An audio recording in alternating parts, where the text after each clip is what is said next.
Hello everyone and welcome to Wednesday's edition of the Chris Pritchard Cycling News Show live from the Alps. What a beautiful... Wait up, Tour de France is finished.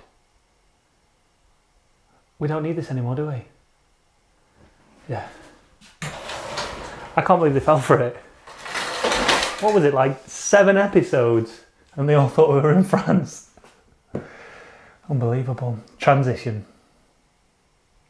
Alright, so that was the Tour de France. Can you believe it? So surreal that there's no more Tour de France. What are we going to talk about? I'm sure we can find something, but still, the few days after, I mean, I've been busy, so it's not hit me so much this year, but the few days after the Tour de France are always hard to get over.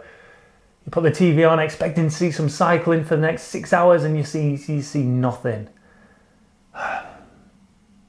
And then there are races on and you put Eurosport on, but they just don't have the same essence that the Tour de France has. It does take a couple of weeks to get over the Tour de France, it really does. And I've got to say, this year's Tour de France, above all else, the highlight for me was Sir Wiggo. Barney there with the guy, he looks like Jabba the Hutt driving the Wanty car. I love you, man. You are my hero. Hello, ¿cómo estás?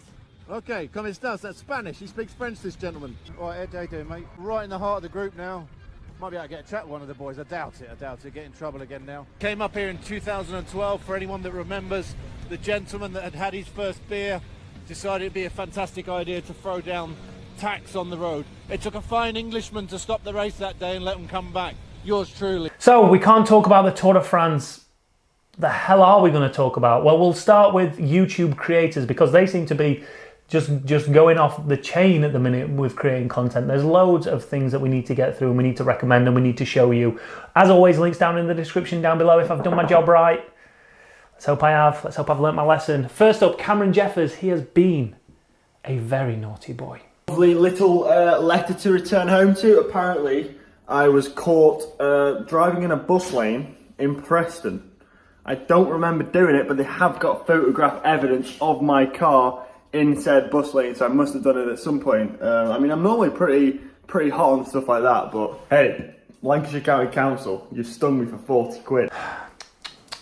Unbelievable, Jeff. Talking with Cameron Jeffers, did you know that Cam Jeffers went viral on Twitter? This video of him watching the Tour de France live on TV, then running out of the chalet, down the road and watching the riders go past, has had over 500,000 views on Twitter. That is a viral sensation in my eyes. Hey! Next up, NorCal Racing. We promote them on this channel. They do some amazing onboard breakdowns of races.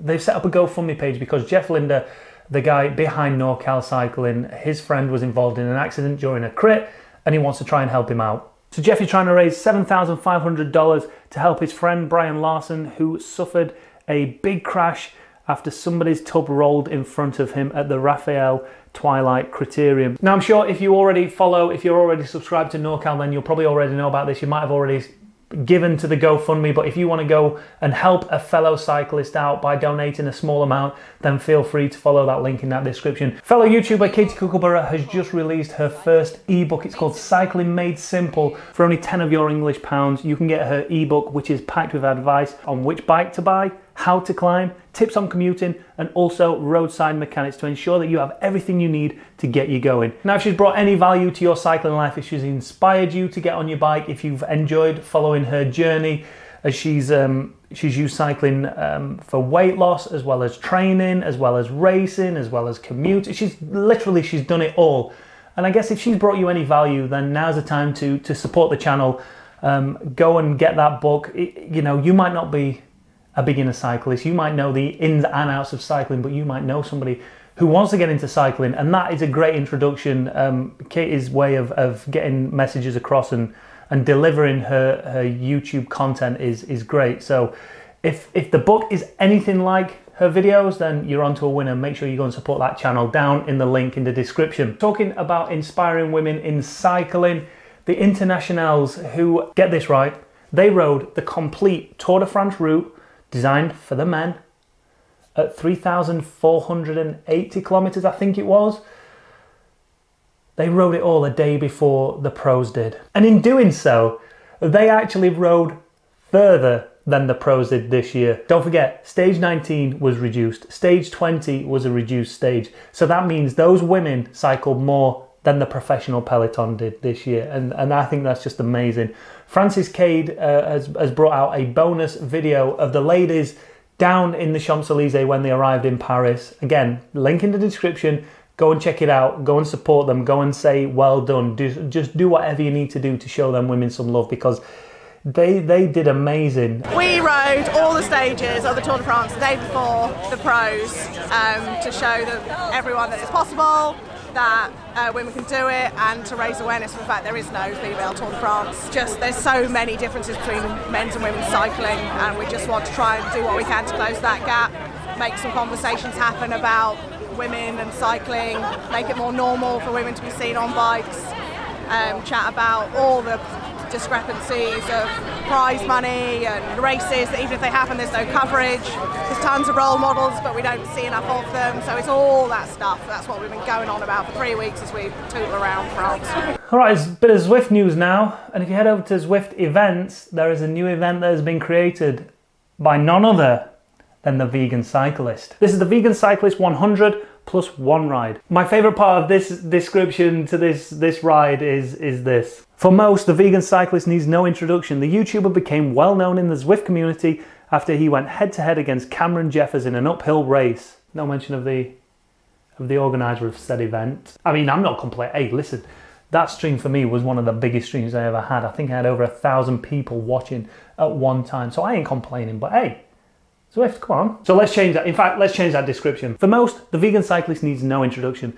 The YouTuber became well known in the Zwift community after he went head to head against Cameron Jeffers in an uphill race organised by CyclingHub. So if you want to be part of that awesome event, down in the link in the description, go and check out that event and find out when you can sign up, and go and give Tyler some support and join him on potentially your first ever set. In fact, I think I did a video on your tips for your first century ages ago, so there's a link in the description to that as well. So if you need tips on how you're going to conquer 100 plus one with Tyler, then go and check that video out. That's an old one. It could be interesting. Hey, I tell you what though, one person who won't be ever organising an event on Zwift is Phil Gaimon. Remember he tweeted this? I said years ago I'll join Zwift when I can shoot missiles and turtle shells at people. Right now, it's a great training tool for folks who ride inside for safety or weather, but I don't think it's ready to take on actual bike racing or riding, and it's not what floats my boat. Oh, this is awkward. Because coming soon is a Phil Gaimon organised Zwift ride. Awkward. Bring on the cookies. Join retired pro rider Phil Gaimon tomorrow and ride to support No Kid Hungry. Phil will be leading 2 rides at 12 and 4 Pacific Standard Time. Details can be found on the companion app or Zwift's event page. They obviously changed his mind with, I don't know what it was. I wonder what convinced him to change his mind on that. Alright, let's have some actual proper cycling news. There could be a potential merger coming soon between Katusha Alpecin, or what is currently Katusha Alpecin, and Arkea Semsic. Katusha Arkea. Arkea Alpecin Semsic. Katusha Semsic. But anyway, it's very much a possibility. Now, according to the website Villaflit.nl, Katusha owner Igor Makarov is set to merge with Arkea Semsic. The news has been confirmed by Villaflit.nl by various sources. Igor Makarov remains the owner of the World Tour license, and we also learned that the riders, including Nairo Quintana, will be starting the next season on BMC bikes. So that'll mean there's 22 riders currently under contract for this brand new merged team, which allows riders to be brought in. Don't forget, we've been talking about Quintana signing for Arkea Semsic, winner Anacona coming there, Diego Rosa. But the biggest thing for me, and this is just me on a personal note, Connor Swift will be getting a World Tour ride next year if this all goes ahead. Even if they don't and Arkea can somehow get a World Tour license, then we're going to see Connor Swift at some big races next year, and that's so exciting for me. I've seen him grow from a domestic club rider to, oh, where's he going to go? I just don't know, but I'm so excited to see it. So we'll keep you abreast So we'll keep you abreast on that news as soon as it happens, as soon as the merger is confirmed and we know who the riders are going to be, then we will bring you that news. Next up, and one of the main stories we're talking about today, is the prize pot involved in the Tour de France.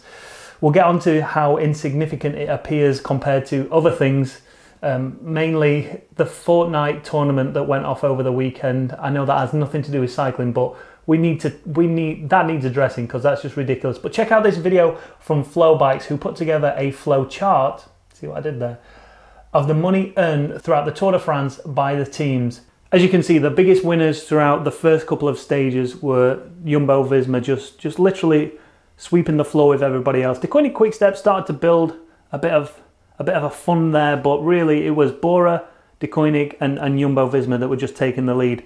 Team Ineos, even by stage 7, stage 8, they were mid-pack and not really earning much money at all. Lotto Soudal started making a bit of money once, obviously Caleb Ewan started coming through, and then by stage 12, 75 grand Jumbo-Visma had made just in prize money. The Koenig Quick-Step on their heels and chomping at the bit, wanting to take the lead in this prize pot money situation, and then they did, just on stage 17 for a tiny little second. Then stage 21 happened, and then all of a sudden, Team Ineos, obviously they had the overall first and second place rider, which gave them a prize pot of 801,100. I presume this is in Swiss francs, but potentially could be dollars, so don't quote me on that. But so let's break that down a little bit further. As tradition states, the winner of the Tour de France normally splits that prize pot between the riders as well as the staff.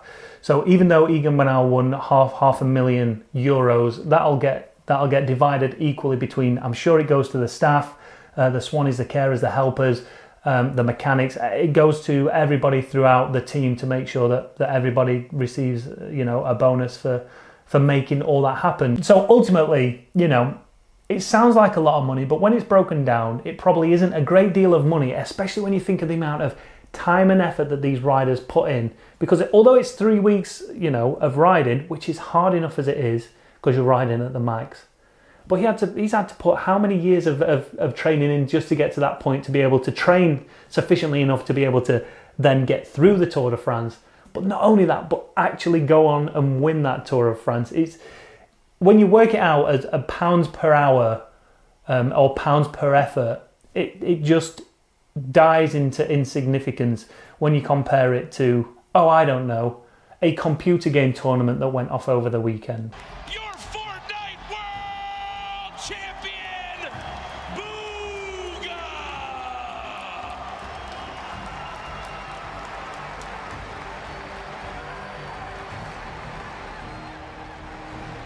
$3 million richer. How are we ever going to inspire kids to get on bikes and bloody ride them when they see a 16-year-old win £2.5 million for bloody playing a computer game?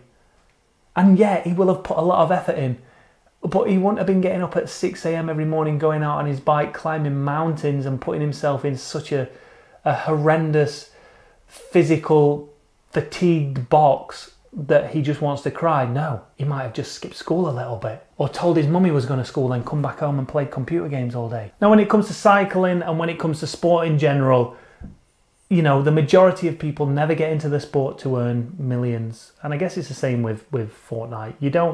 A lot of kids will play it nowadays to try and get good at it, to actually make money out of it. But back in the day, especially when it came to sport, you just did it for the hell of it. You loved it, and at no point was money a driving factor behind it. But once you get to the top, you want to be rewarded for your efforts. You sacrifice so much, then there should be a reward in it somewhere. And one is actually winning, but also two is earning enough money to live comfortably after your career as a cyclist. Check out this infographic from Statista on winners' prize money in selected individual sporting events in 2019.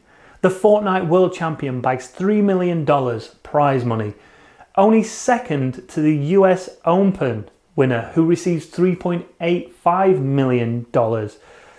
Where's Tour de France on that? Well, it's behind Wimbledon, it's behind the Indy 500, which is bloody dangerous to be fair, so, they earn that money.